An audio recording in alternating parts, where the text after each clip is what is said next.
Hello friends, welcome back. तो आज हम एक नए चैप्टर को कवर करने वाले हैं जिसका टॉपिक है कमिंग होम टू दिल्ली। इसकी ऑथर है मधुर जाफरी। इस चैप्टर में ऑथर ने अपना एक्सपीरियंस बताया है। तो कौन सा एक्सपीरियंस? अपने दिल्ली का एक्सपीरियंस। ऑथर का पूरा बचपन दिल्ली में ही गुजरा है और वो अपने कुछ खास पुरानी यादों को इस चैप्टर के थ्रू हमारे साथ साझा कर रही हैं। तो शुरू करते हैं। फर्स्ट लाइन में ही आप लोगों को 2 रेड वर्ड्स दिखेंगे, तो मैं पहले उन दोनों वर्ड्स की मीनिंग बता देती हूँ। तो पहला वर्ड है डॉन। डॉन का मतलब होता है the time just before sunrise, सूर्योदय से ठीक पहले का समय। और डस्क का मतलब होता है the time just after sunset, sunset के ठीक बाद का समय। तो ऑथर बताती हैं ये लगभग डॉन और डस्क का समय होता है जब दिल्ली खुद अपने सबसे ब्यूटीफुल पार्ट को दिखाती है। कहने का मतलब ये है कि सनराइज से ठीक पहले और सनसेट के ठीक बाद दिल्ली सबसे ज़्यादा खूबसूरत लगती है। अच्छा, आप में से कितने बच्चे दिल्ली से बिलोंग करते हो या हाल ही में कभी कोई दिल्ली घूमने गए हो? जो भी ऐसे बच्चे हैं वो मुझे ये कमेंट करके बताना ना भूलें कि उन्हें वहाँ पे कौन सा खाना सबसे ज़्यादा अच्छा लगा और कौन सी जगह सबसे ज़्यादा अट्रैक्टिव लगी। मैं वेट करूँगी आप लोगों के कमेंट का। आगे ऑथर अपने बचपन की यादों को ताज़ा कर रही हैं। वो बचपन में जब हॉलीडेज पर दिल्ली से दूर अपने दादाजी के पास हिल स्टेशन जाती थी और फिर वहाँ से जब लौटती थी तो ट्रेन से नाइट जर्नी होती थी। रिटर्निंग के टाइम पर जैसे ही वे सब यमुना रिवर के पास पहुँचने वाले होते थे, वैसे ही ऑथर की मदर उन सबको जगा देती थी। वो ऐसा क्यों करती थी? क्योंकि आप सबको तो पता ही होगा कि दिल्ली यमुना नदी के किनारे बसा हुआ शहर है। यमुना रिवर क्रॉस करने के बाद ही वे सब दिल्ली पहुंच जाते थे।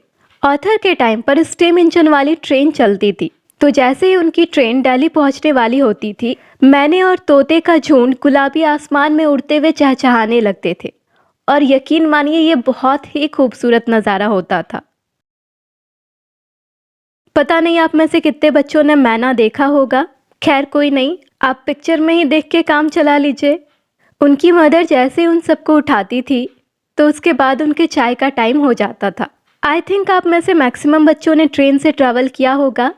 अगर आप लोगों ने ट्रेन से सफ़र किया होगा तो आप लोगों को ट्रेन के अंदर का सीन बहुत अच्छे से पता होगा। आप वहाँ क्या देखते होंगे कि अलग अलग सामान बेचने वाले जो छोटे छोटे फेरी वाले होते हैं, या फिर आप उन्हें छोटे व्यापारी कह सकते हैं, वे सब अलग अलग सामान लेकर के ट्रेन पे चढ़ते और उतरते रहते हैं। ऑथर भी यहाँ इसी चीज़ का जिक्र कर रही हैं।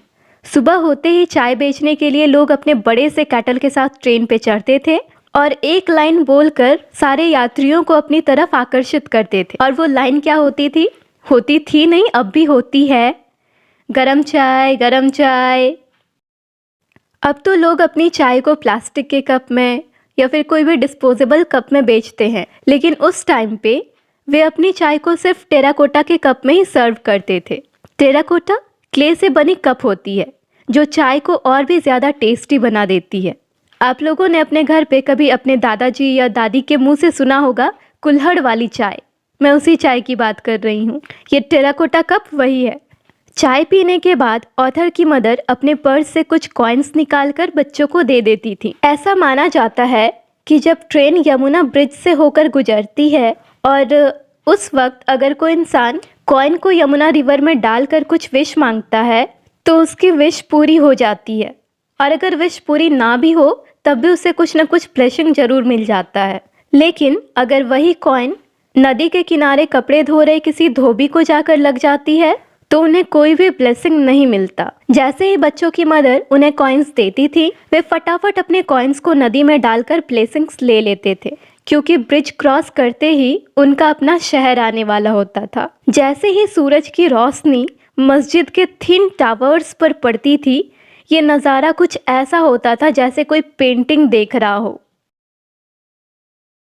मतलब वहाँ पे ऐसा लगता ही नहीं था कि वो कोई रियल मस्जिद हो, उन्हें ऐसा लगता था जैसे वो कोई पेंटिंग देख रहे हों।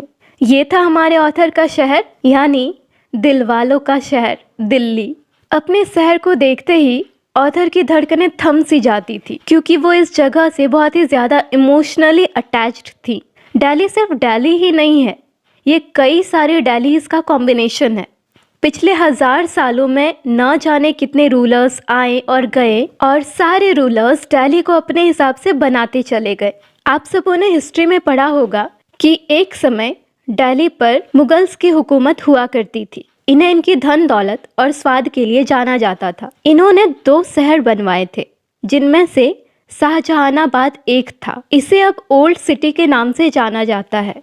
इसे एंशियंट वर्ल्ड का वो जगह माना जाता था जहाँ से मुगल्स रूल किया करते थे। ये सारे मुगल्स सेंट्रल एशिया और पर्सिया से इंडिया में आए थे। इन्हें इंडिया में अपने देश के जैसा क्लाइमेट और फूड नहीं मिल पाता था। ये क्लाइमेट का तो कुछ नहीं कर सकते थे, लेकिन इन्होंने वहाँ के जैसा इन्वायरमेंट पाने के लिए बहुत सारे गार्डन्स बनवाए, कैनाल्स बनवाए और यहाँ तक कि कुछ ऐसे मार्बल कैनाल्स भी बनवाए जो इनके बेडरूम से होकर गुजरता था। इन्होंने अपने हिसाब से इंडिया में फूड भी इंट्रोड्यूस करवाया, जैसे पर्शियन स्टाइल पुलाव, जिसमें मीट और राइस एक साथ मिक्स्ड रहते थे, और ये पुलाव तो आज हमारे बीच बहुत ही ज़्यादा कॉमन हो गया है। उसके बाद कुछ और फूड थे, जैसे समोसा, पकौड़ी और ऑफ कोर्स चाय भी। ये सारे फूड धीरे धीरे सिटी के लोकल फूड बनते गए। अब ऑथर अपने ग्रैंडफादर के घर के बारे में बता रही हैं। उनके ग्रैंडफादर के घर पे जितने भी मैन हुआ करते थे, वे सारे लोग पर्शियन पोइट्री सीखते थे और स्वादिष्ट कबाब खाते थे। उनके फैमिली में विमेन को एजुकेशन तो मिलता था, लेकिन उन्हें ज़्यादातर अपने घर पे ही समय बिताना पड़ता था। जब उनकी फैमिली की विमेन टेनिस खेलती थी तो पूरे कोर्ट को एकदम क्लियर करवाया जाता था। मतलब वहाँ से सारे इंसानों को हटा दिया जाता था, खासकर जितने भी मेल पर्सन होते थे। ऐसा इसलिए होता था ताकि वहाँ पे उन सारी लेडीज़ को कोई भी साड़ी में और टेनिस शूज़ में टेनिस खेलता हुआ ना देख सके। सीधे भाषा में बोलूँ तो उस टाइम की फैमिलीज़ अभी के टाइम की फैमिलीज़ की तरह ओपन माइंडेड नहीं हुआ करती थी। विंटर डेज में हर शाम को उनके ड्राइंग रूम में आग जलाई जाती थी और उसके चारों ओर 3 बेंचेस को रखा जाता था। ऑथर के दादाजी के फैमिली में लगभग 2 दर्जन बच्चे थे, मतलब 24 से 25 बच्चे लगभग। वे सारे बच्चे ही इन बेंचेस पे बैठते थे और आग के चारों ओर बैठकर वर्ड गेम्स खेलते थे। इन बेंचेस के पीछे सोफा लगा हुआ था और कुछ बड़े बड़े चेयर्स। यहीं पर बैठकर ग्रैंडफादर अपना कोट लगाया करते थे। कोर्ट का मतलब यहाँ पे ग्रैंडफादर किंग की तरह, लीडर की तरह होते थे और बाकी सारे लोग उनकी बातों को ध्यान से सुनते थे। ऑथर के दादाजी को लेक्चर्स देना बहुत ज़्यादा पसंद था, वो भी खासकर दिल्ली के हिस्ट्री के बारे में। और उन्हें ये सबसे खास मौका कब मिलता था? किसी भी फैमिली पिकनिक पे। दिल्ली में तो बहुत सारे खूबसूरत गार्डन्स और मॉन्यूमेंट्स हैं, तो ऑथर की पूरी फैमिली विंटर में या फिर मानसून सीजन में ऐसे जगहों पर जाकर के पिकनिक मनाती थी। हमारी ऑथर जब छोटी थी तो ऐसा कभी भी नहीं होता था कि कोई भी फैमिली का साइज 30 लोगों से कम का होता था। तो आप ऐसे समझो कि किसी भी फैमिली गैदरिंग पे, लाइक शादी वगैरह में, लगभग 1000 लोग तो ऐसे ही हो जाते थे। ऑथर जब कभी भी अपनी फैमिली के साथ पिकनिक पे जाती थी तो उस पिकनिक की तैयारी सुबह से ही शुरू हो जाती थी। यहाँ तो ऑथर ढेर सारे खाने के नाम बता रही हैं जो अपने साथ पिकनिक पर लेके जाती थी। ध्यान से सुनिएगा, कहीं आप लोगों के मुंह में पानी ना आ जाए। आलू एकदम गर्मा गर्म टोमेटो सॉस में होते थे, गोल्डन पूरीज, गर्मा गर्म मीट बॉल्स और अचार से भरा हुआ जार, और इसके साथ कुछ फ्रूट्स भी। ये सारे लोग पैक करके एकदम मस्त पिकनिक पे ले जाते थे। और पिकनिक स्पॉट पे पहुंचने के लिए इनके पास 2 कार हमेशा रेडी रहती थी। कैन यू इमेजिन, 30 लोग सिर्फ 2 कार में एडजस्ट कर रहे हैं। लेकिन इस कला में ऑथर की फैमिली को महारत हासिल थी। बैक सीट पे पहला लेयर शॉर्ट लेडीज और टीनेजर्स का हुआ करता था। उनके गोद पर जो सेकेंड लेयर बनता था उसमें 10 से 12 साल के छोटे छोटे बच्चे होते थे और तीसरे लेयर पे 10 साल से छोटे बच्चे होते थे। मतलब एक की गोद पे दूसरा और दूसरे की गोद पे तीसरा, ऐसे 3 लेयर्स बनते थे। जितने भी बड़े आदमी होते थे यानी मेल, वो आगे की सीट पर बैठते थे। उनकी गोद पर 10 से 12 साल के बच्चे बैठते थे। अगर खाने पीने का कोई बास्केट डिक्की में नहीं आ पाता था तो वो जो छोटे बच्चे आगे की सीट पे बैठे हुए थे, उन खाने के बास्केट को वो बच्चे अपनी गोद में लेकर के बैठ जाते थे। तो इस तरह से फ्रंट की सीट पर भी हो गई 3 लेयर।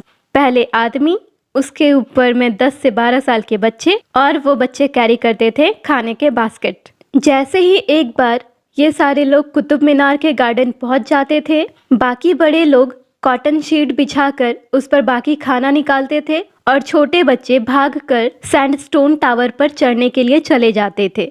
जैसे ही ऊपर से ये सारे बच्चे देखते थे कि सारा खाना बाहर निकल चुका है, वे भीड़ को इधर उधर धकेलते हुए 100-200 सीढ़ियां दौड़कर नीचे उतर जाते थे ताकि वे सबसे पहले अपने खाने वाले स्पॉट तक पहुंच सके। ऑथर के बचपन से जुड़े फूड और प्लेसेस आज भी दिल्ली में मौजूद है। आज भी दिल्ली में सुबह का नाश्ता पोटैटो, पीस, जिंजर, टर्मरिक और ग्रीन चिलीज को मिक्स करके बनाया जाता है। रोटियों को मक्खन मार के गर्म आग पर पकाया जाता है। पराठों के अंदर में सब्जियां डाल के बनाई जाती है और उसके साथ आम का अचार टिफिन में पैक करके दिया जाता है। ये खाना आज भी बहुत सारे लोग अपने ऑफिस लेकर के जाते हैं। बहुत सारे बच्चे अपने स्कूल में लंच के लिए लेकर के जाते हैं, जैसा कि ऑथर के साथ हुआ करता था जब वो स्कूल जाती थी। तो इस चैप्टर में बस इतना ही था। इस चैप्टर में मेनली हमें दिल्ली की खूबसूरती और वहाँ के फूड के बारे में बताया गया है। ये जो हमारी ऑथर है ना, मधुर जाफरी, ये खाने पीने की चीज़ों के बारे में ज़्यादा लिखती हैं, इसलिए इस चैप्टर में आपको खाने पीने से ज़्यादा रिलेटेड चीज़ें देखने को मिली होंगी। ये चैप्टर हो गया ख़त्म। आई होप आप लोगों को पूरा चैप्टर समझ में आया होगा। Thank you for watching.